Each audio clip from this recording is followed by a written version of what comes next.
Hello students, மத்தியமாவில் நம்ம last கிளாஸில் 3 memory poem பார்த்துட்டோம். இந்த மீதி 3 இருக்கு இல்லையா, அதை இப்போ பார்க்கலாமா? உங்களுக்கு மீதி 3 போயம் மெமரி போயம் கண்டஸ்ட். இது விருந்து எழுதுனது வித்யா, தன், உதயம். இது இது யா 2 எழுத்து சேர்ந்து வரதால தாவும் யாவும் சேர்ந்து இருக்குது இதில். அதனால் கூட்டு எழுத்து இது. வித்யான்னு படிக்கணும் இதை. தன் அப்படின்றது செல்வம், வித்யான்றது கல்வி, அறிவு. உதயம் அப்படின்றது உத்தியம்னா உழைப்பு. பினா அப்போ ஹார்ட் ஒர்க் இல்லாமல், உழைப்பு இல்லாமல். கஹோஜு பாவே கவுன். அப்போ எப்படி நமக்கு கிடைக்கும்? உழைப்பு இல்லாமல் எப்படி நமக்கு யாருக்கு கிடைக்கும்? பினா டுலாயே. டுலான்னா அசைக்கிறது. கையில் ஒரு விசிறி வச்சுருக்கோம் நம்ம அப்படின்னு வச்சுக்கோங்க. அந்த விசிறியை கையில் அப்படியே பிடிச்சிட்டு இருந்தால் காற்று வருமா? இல்லை ஹிலாயே டுலாயேன்னா கையை ஆட்டணும்.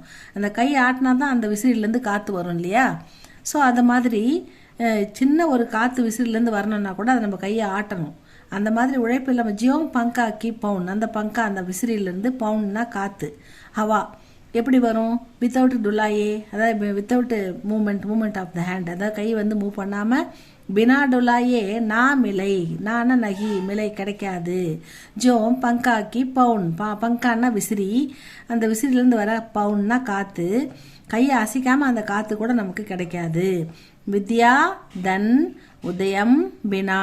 வித்யா கல்வி, செல்வம், அறிவு, இது எல்லாமே நமக்கு உழைப்பு இல்லாமல். உதயம் பினா. கஹோஜு பாவை கவுன். யாரால் பெற முடியும்? உழைப்பு இல்லாமல் அறிவை பெற முடியுமா? உழைப்பு இல்லாமல் செல்வத்தை பெற முடியுமா? ஒரு விசிறியிலேருந்து காற்று வரணும்னா கூட அந்த கையை நம்ம ஆட்டணும். பினாடுலாயே மிலை. நம்ம அசைக்காமல் கையை ஆட்டாமல் மிலை கிடைக்காது. ஜியோம் பங்காக்கி பவுன். பங்கான்னா விசிறி, இங்கிலீஷில் ஃபேன் அப்படின்னு சொல்லுவோம்.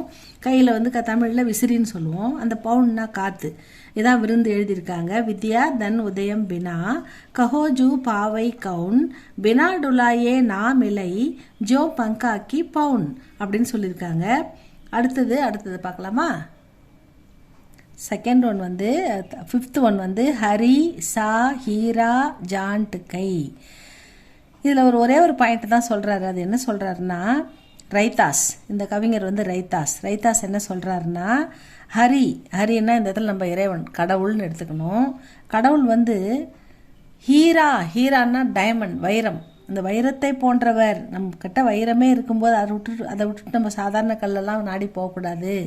அந்த மாதிரி ஹரிசா, ஹீரா, ஜான்ட்டு, கை. நம்ம கையில் வைரமே இருக்கும்போது கரை ஆண். நம்ம எதுக்கு மற்றதெல்லாம் நம்பி போகணும்?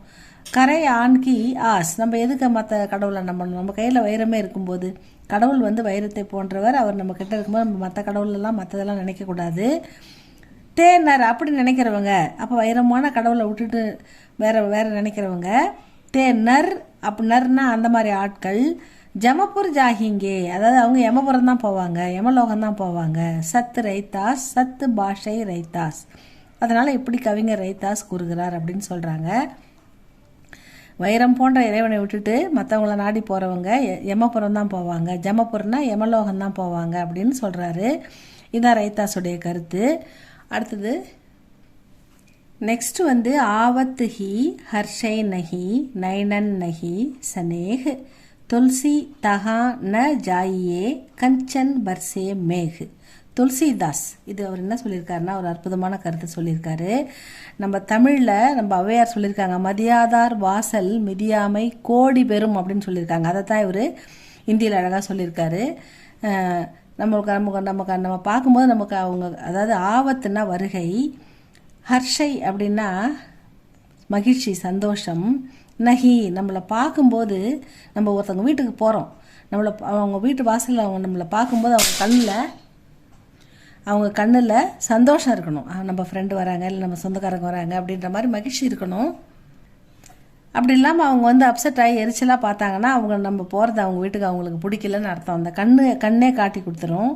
அந்த கண்ணில் நயனன்னா கண்ணு, நஹி சனேக் அந்த கண்ணில் அன்பு இல்லை, மகிழ்ச்சி இல்லை, நம்மளை பார்த்ததில் ஒரு உற்சாகம் இல்லை. அப்படி வேண்டாதவங்களாம் நம்ம ஏன் ஒருத்தவங்க வீட்டுக்கு போகணும்?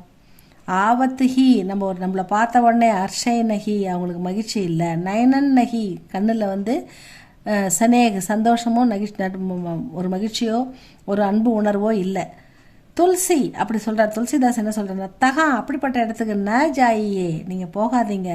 கஞ்சன் பர்சே மேக, அப்படி போகலன்னா உங்களுக்கு வந்து கோடி நன்மை வரும். அந்த மாதிரி போகலன்னா, கஞ்சன்னா இந்த இடத்துல தங்கம், தங்கத்துக்கு சமமானது. நீங்கள் அப்படிப்பட்ட கணம், அப்படிப்பட்ட வீட்டுக்கு நீங்கள் போகிற அந்த நேரம் வந்து நீங்கள் போகாமல் இருந்தீங்கன்னா உங்களுக்கு தங்க மழை பொழியறதுக்கு சமமானது அப்படின்னு சொல்ல. கஞ்சன் பர்சே மேக், மேகன்னா மேகந்தான், பர்சேனா பரஸ்னே தண்ணி மழை பொழியிறது, கஞ்சன்னா தங்க மழை, அதுக்கு சமம். நீங்கள் அந்த மாதிரி வீட்டுக்கு போகக்கூடாது. அவ்வளோ மதிப்பு உங்களுக்கு இருக்கும் போகலைன்னா. ஏன்னா மதியாதார் வாசல் மிதியாமை கோடி பெறும் அப்படின்னு நம்ம தமிழில் அருமையாக சொல்லியிருக்காங்க. அதை தான் இவர் வந்து இந்தியில் சொல்லியிருக்கார் துளசிதாஸ். ஆவத் ஹி அர்ஷை நஹி நயனன் நஹி சனேஹ் துளசி தகான ஜாயியே கஞ்சன் பர்சே மேக். இதுதான் ஸ்டூடெண்ட்ஸ் இந்த செயலோட அர்த்தம்.